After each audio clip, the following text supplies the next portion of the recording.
দীঘায় গিয়েছেন মুখ্যমন্ত্রী মমতা বন্দ্যোপাধ্যায়। সেখানে জগন্নাথ মন্দির পরিদর্শন। এই মুহূর্তে মন্দির প্রাঙ্গণে মুখ্যমন্ত্রী। দীঘায় তৈরি হচ্ছে জগন্নাথ মন্দির এবং সেই নির্মীয়মান জগন্নাথ মন্দিরের কাজ পরিদর্শন করতে মুখ্যমন্ত্রী গিয়েছেন। কথা বলছেন আধিকারিকদের সঙ্গে। আশাবুল হোসেন আমাদের প্রতিনিধি রয়েছেন আমাদের সঙ্গে। আশাবুল, আমরা দেখতে পাচ্ছি মুখ্যমন্ত্রী মমতা বন্দ্যোপাধ্যায় নির্মীয়মান জগন্নাথ মন্দির তিনি গিয়েছেন এবং আধিকারিকদের সঙ্গে কথা বলছেন।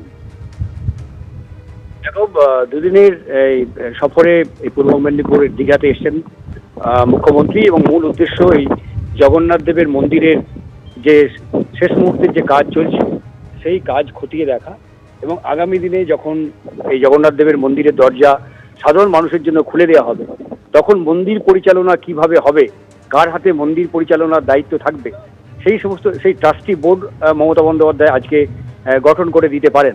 এবং আজকে রাধারমন দাস, যিনি ইসকনের ভাইস প্রেসিডেন্ট এসছেন, তিনিও মুখ্যমন্ত্রীর সঙ্গে এই মুহূর্তে এই মন্দির পরিদর্শন করছেন এবং মনে করা হচ্ছে যে এই মন্দিরের দেখভালের একটা দায়িত্ব হয়তো ইসকন কর্তৃপক্ষকে দেওয়া হতে পারে, কারণ ইসকনের একটা দীর্ঘদিনের অভিজ্ঞতা রয়েছে এই মন্দির পরিচালনা, ভোগ বিতরণ করা।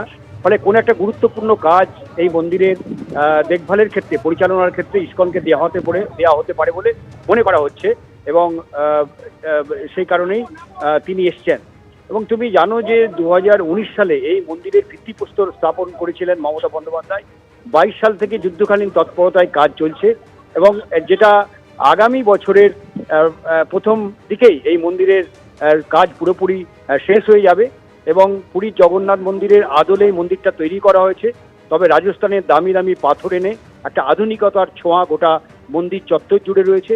কিন্তু আধুনিকতা থাকলেও কিন্তু সাবেকিয়ানা এবং পুরীর মন্দিরে যেখানে নিম কাঠের জগন্নাথ দেবের প্রতিষ্ঠা করা হয়েছে এবং তাকে পুজো দেওয়া হয়, সে নিম কাঠের জগন্নাথ দেবের মূর্তি এখানে প্রতিষ্ঠা করা হবে, পাশাপাশি পাথরের মূর্তিও থাকবে। এবং যেটা মমতা বন্দ্যোপাধ্যায়ের মূল লক্ষ্য ছিল যে যেহেতু দীঘাতে লক্ষ লক্ষ মানুষ পর্যটক তারা আসেন, এখানে তারা সমুদ্র দর্শনের পাশাপাশি পুরীর মতো এখানে যাতে জগন্নাথ দেবের কেউ দর্শন করতে পারেন, অর্থাৎ রথ দেখা, কলা বেচা, এই দুটো কাজই যাতে তারা করতে পারেন, সেই লক্ষ্যেই তিনি এই মন্দিরের প্রতিষ্ঠাটা করেছিলেন। এবং মনে করে এবং এই মন্দিরের দরজা খুলে গেলে পূর্ব মেদিনীপুরের অর্থনীতির ক্ষেত্রে, কর্মসংস্থানের ক্ষেত্রে একটা নতুন দিগন্ত খুলে যাবে এবং সেই সঙ্গে রাজ্যের পর্যটন মানচিত্রে জগন্নাথ দেবের এই মন্দির একটা নতুন পালক যোগ করবে, এটাই রাজ্য প্রশাসন মনে করছে। ধন্যবাদ আশাবুল।